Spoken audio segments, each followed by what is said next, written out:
Hello guys, and how are we? Welcome back to another episode of Mental Health Mondays. For today's video, I thought it would be a fun idea to go through all of the stigmas associating with BPD, which is what I'm diagnosed with, borderline personality disorder, and basically just crush them. So I've been online and I've compiled a list of some of the common misconceptions that people have about those with BPD. A lot of people say to me that when they were diagnosed with BPD, they were really scared because of the stigma around it. Now, when I was diagnosed, I had no idea what BPD was, and I'd never really read into it, and I was heavily advised not to go online and read things. Luckily, I haven't really been affected by that much of the stigma. However, I did have a few comments on my channel recently by a certain individual who decided to comment on maybe 3 or 4 of my BPD videos, basically just saying negative things about those with BPD and like linking articles on how people with BPD are not going to be good mothers and how I'm going to be an unfit mother. So that was great. But anyway, that leads me to my first misconception, and that is that people with BPD make awful parents.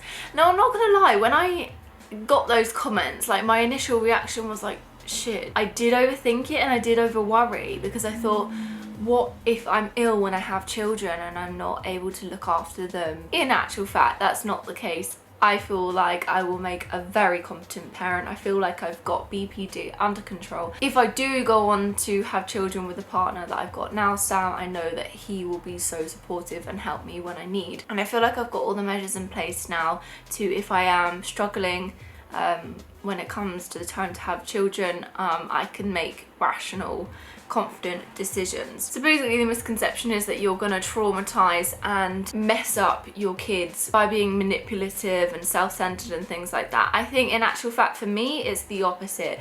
Because I've been through so much, I am gonna be monitoring my kids' mental health. I want them to grow up in a happy household. I want them to feel loved. I'm gonna do things differently to how my parents raised me, because I know those things really affected me as a child. People with BPD, I feel like, are the most loving people you'll ever come across. I think the problem is we've got too much love and we don't know what to do with it. So number 2 is, this is the big one, BPD is a personality flaw. So when I was diagnosed with BPD and he said you've got borderline personality disorder, I was like, okay, does this mean that there's something wrong with my personality? Like, a little bit offensive. My psychiatrist said no, like it's not really worded very well. Neither is the other term, emotionally unstable personality disorder. I mean, it's true, but still, you know, there's nothing wrong with your personality if you have BPD. Everyone has a different personality and everyone has flaws within their personality. People with BPD just find certain things a little bit more difficult, like interpersonal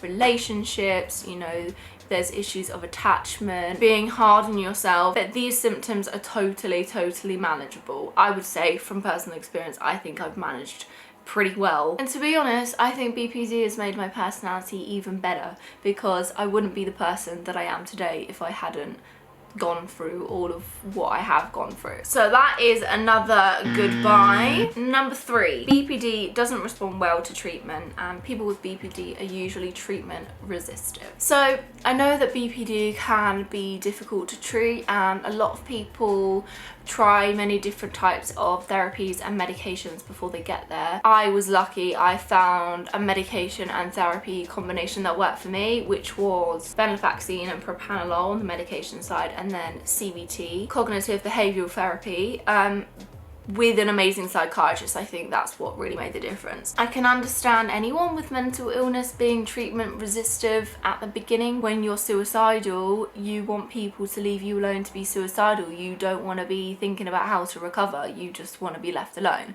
So I think that's kind of a standard thing. This is a complete myth, because there are so many different types of therapy that are proven to treat BPD. And also this is really harmful, because if you've just been diagnosed with BPD and then you read online that it can't be treated, then it's going to prevent people from actually going to get help. So I hope you watch this video and I hope you know that it is possible to recover. Number 4, BPD only affects females. Now, I hadn't really thought of it like this before, but it is usually females that are referred to within BPD. But this is just a stereotype, and quite frankly I find that quite sexist, because you know, the characteristics of BPD being like crazy and all over the place. Oh yeah, that's just women. Whilst the majority of people with BPD are women, I think about 25% of people with BPD are males. That's just a statistic I've read on the internet, by the way. It might not be up to date. There is, you know, quite a big chunk of men who do suffer with this as well. Okay, number 5, BPD is caused by childhood trauma. I actually had a comment the other day, something about me, I must have had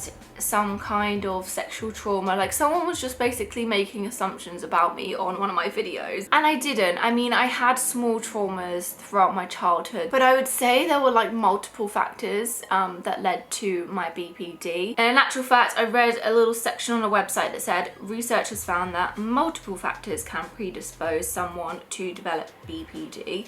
These include environmental factors such as attachment, childhood trauma and temperament, biological factors such as genetics and neurobiology, and socio-cultural factors. While childhood trauma has been suggested as one of the possible causes of BPD, it is important to recognise that not everyone with BPD has experienced childhood trauma. I mean, we all had our childhood traumas. That doesn't mean that everyone goes on to develop BPD. Next one, people with BPD are manipulative and attention seeking. First of all, I'm gonna agree to a degree with this statement, because I know that I have in the past and still do display traits of being manipulative and attention seeking. However, that's not me the majority of the time. I notice it and I am now fully aware of it. Through therapy, I've learned to recognize said manipulative and attention seeking behaviors, to the point that I've told my boyfriend, if I do this,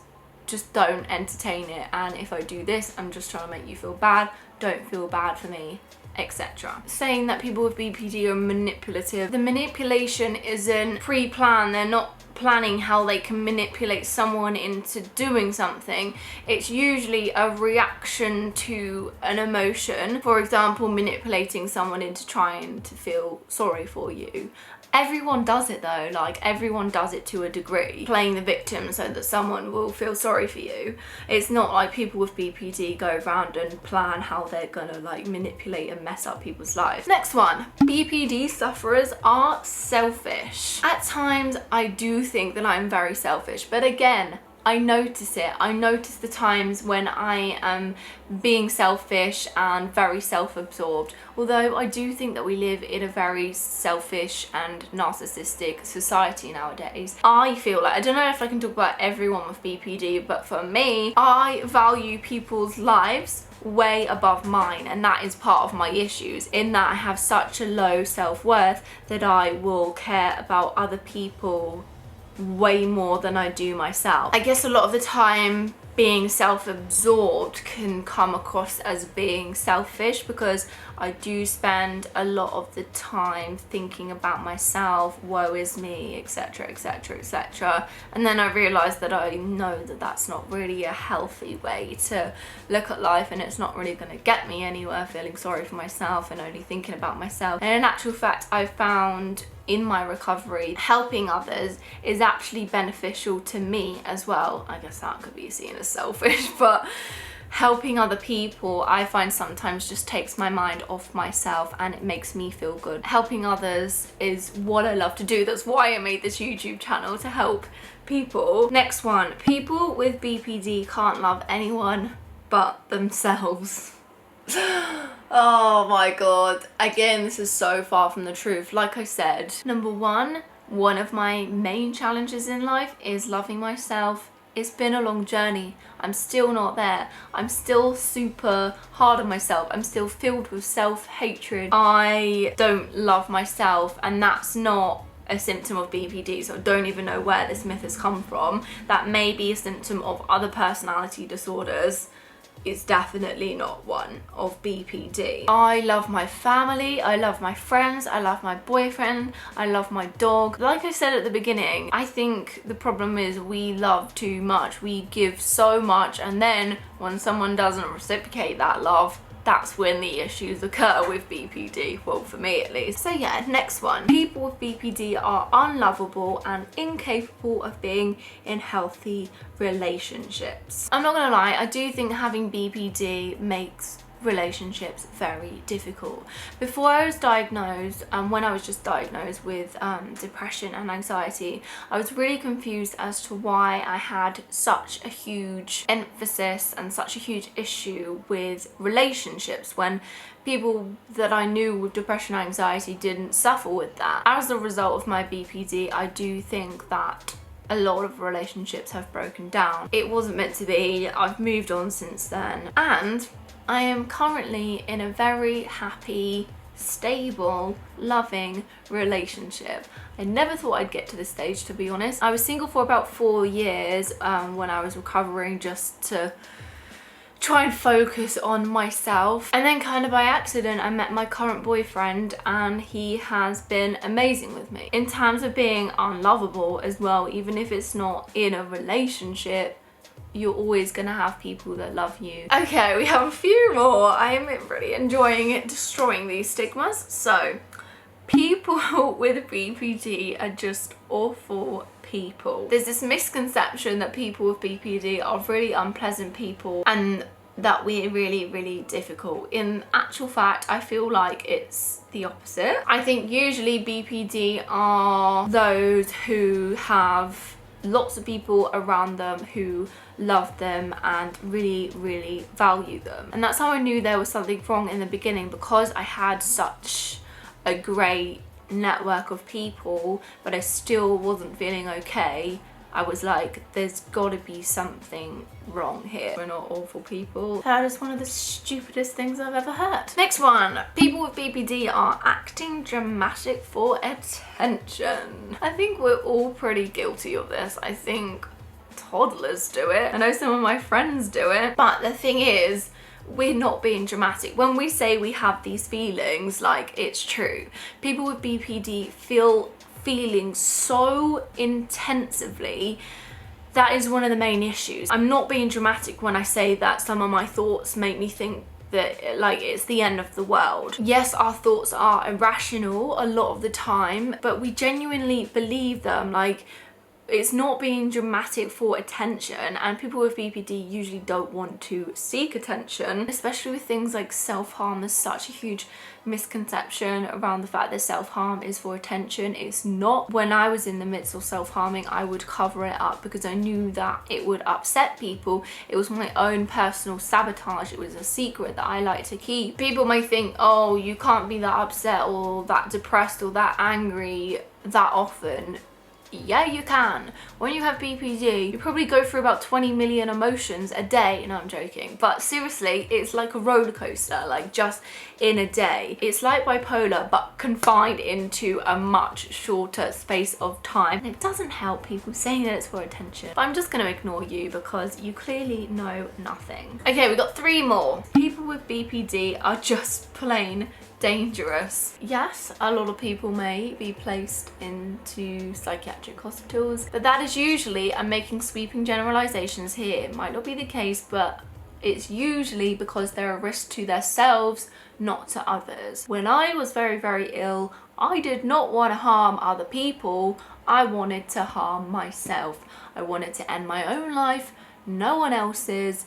Yes, maybe in an outburst you may harm another person without meaning to, but on the whole, people with BPD are not dangerous. If you treat someone like they're dangerous and treat them as if they're constantly gonna, like, explode on you or, like, do this or that, of course that's gonna irritate them and it's gonna make things worse. And the next one is, bad parenting is to blame for BPD. Bad parenting? Maybe in some cases, bad parenting has contributed to BPD because, like we talked about earlier, childhood trauma, things in the past can contribute to BPD. However, I had the most loving upbringing. My parents love me. They are in a stable, healthy relationship. A few things along the road happened that weren't great for me, out of my control. I'm so lucky to have the parents that I have, and I may not agree with all of their views, and that did cause a lot of arguments growing up. But, you know, I feel like I've been dealt a pretty good hand with them. So although they may have contributed to certain things, it's not their fault. They weren't trying to,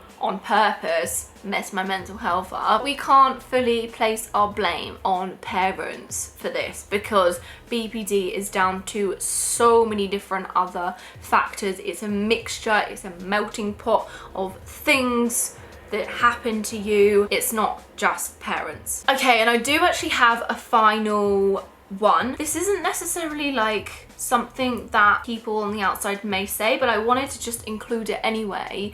The misconception that DBT is the only type of therapy for BPD. It was a therapy that was designed to treat people with BPD, but that doesn't mean that you have to have it, and it doesn't mean that you should panic. Like, I get people messaging me like, I've just been diagnosed with BPD and I've heard that DBT is the thing that I need to do, so what do I do? Where do I go to get it? And it's like, okay, whoa, hold on. Personally, I think the most important thing is that you get on with your psychologist or psychiatrist or whoever it is that you're working with. For me, I did DBT when I was in hospital and I did find it works, but CBT and DBT are very similar, and I was lucky enough to find an amazing psychiatrist who did CBT with me, and that helped me. And I know there are so many other types of therapies for BPD available, so don't get caught up in thinking that you have to do DBT or your BPD is not going to be cured. Do whatever therapy works for you. If you're recovering and if you're improving, stick with that. So I hope you have enjoyed this video of dispelling all of the stigmas of BPD. You've got to laugh at them. Take it from me, it's perfectly possible to live a normal life and for no one to even realise that you have BPD. So if you did like this video, please do give it a thumbs up, and if you are new to my channel, then make sure you hit the subscribe button down below. I really appreciate it. I love you guys. I love it when you comment on my videos. It makes my day. I will see you in my next video. Goodbye!